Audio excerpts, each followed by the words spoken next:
പേര് എന്റെ പറഞ്ഞോളൂ. ഇങ്ങനെ ഹസ്ബൻഡാണ് ഈ ചാനൽ കാണിച്ചു തന്നത്. അപ്പം ഞങ്ങള് സ്ഥിരം കാണും. അപ്പം ഞാനൊരു ഹിന്ദു ആണ്. അപ്പം എന്താ കല്യാണം കഴിഞ്ഞിട്ട് മലപ്പുറത്തേക്കാണ്. അപ്പം ഫാദർ ഇൻ ലോയ്ക്ക് ഒരു ഷോപ്പ് ഉണ്ടായിരുന്നു. അപ്പം ഹസ്ബൻഡ് ഇങ്ങനെ പറയുമായിരുന്നു, കല്യാണത്തിന് മുന്നേ ആയിരുന്നു. അപ്പൊ ഇങ്ങനെ ആള് പറഞ്ഞിട്ടുണ്ട് എന്നോട്, ഇപ്പം അവിടെ മുസ്ലിംസ് ഒന്നും നമ്മുടെ കടയിൽ കേറില്ല, അങ്ങനെ അവര് നമ്മളുടെ ആൾക്കാരുടെ കടയിൽ മാത്രം സാധനങ്ങൾ വാങ്ങണം എന്നൊക്കെ പറയുന്നു. അപ്പൊ ഞാൻ അതങ്ങനെ അങ്ങനെയൊക്കെ ഉണ്ടോ എന്നൊക്കെ വിചാരിച്ചു. പക്ഷെ കല്യാണം കഴിഞ്ഞ് അവിടെ ചെന്ന് കഴിഞ്ഞപ്പോഴാണ് അവിടെ ഭയങ്കരമായിട്ട് അങ്ങനത്തെ സെപ്പറേഷൻസും കാര്യങ്ങളൊക്കെ ഉണ്ടെന്ന് മനസ്സിലായത്. പെരിന്തൽമണ്ണ. ഇത് ഏത് വർഷമാണ് ഇത് ഇപ്പൊ നിങ്ങൾ ഈ പറഞ്ഞ അനുഭവം? ഒരു 2015 ആ ഒരു ടൈമിലായിരുന്നു. അപ്പം ഞങ്ങൾ 2020 കല്യാണം.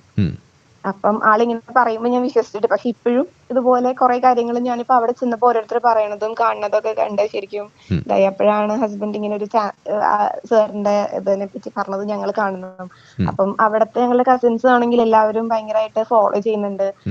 ചേച്ചിയുടെ മോള് പഠിക്കുന്ന ക്ലാസ്സിൽ ആകെ 2 ഹിന്ദുസ് ആണുള്ളത്. അപ്പം അവളിങ്ങനെ ബാക്കിയുള്ള കുട്ടികൾ നോയമ്പിന്റെ സമയത്തൊക്കെ ഇവളിങ്ങനെ അവരോട് എന്തിനാണ് നോമ്പെടുക്കുന്നേന്നുള്ള കാര്യങ്ങളൊക്കെ ചോദിക്കുമ്പോ അവര് പറയണത്, നമ്മളൊരു ക്ലാസ്സില് ഈ ബാക്കി ബോയ്സിന്റെ കൂടെ ഇരുന്ന് പഠിക്കുന്നത് അത് ഹറാമാണ്. അതുപോലെ തന്നെ നമ്മള് മുടി കാണിക്കുന്നത്, കൈ കാണിക്കുന്നത്, അതൊക്കെ ഹറാം. അപ്പൊ അതിന്റെയൊക്കെ ഇതുണ്ടാവാതിരിക്കാൻ വേണ്ടിയാണ് നോമ്പെടുക്കുന്നതെന്നൊക്കെ പറയുന്നൊക്കെ വന്ന് പറഞ്ഞു. അങ്ങനെ നിങ്ങളുടെ അനുഭവങ്ങളാണ്. അതെ. ശരി, അനുഭവമൊക്കെ പങ്കുവെച്ചപ്പോൾ ഒരു സമാധാനം ഉണ്ടോ?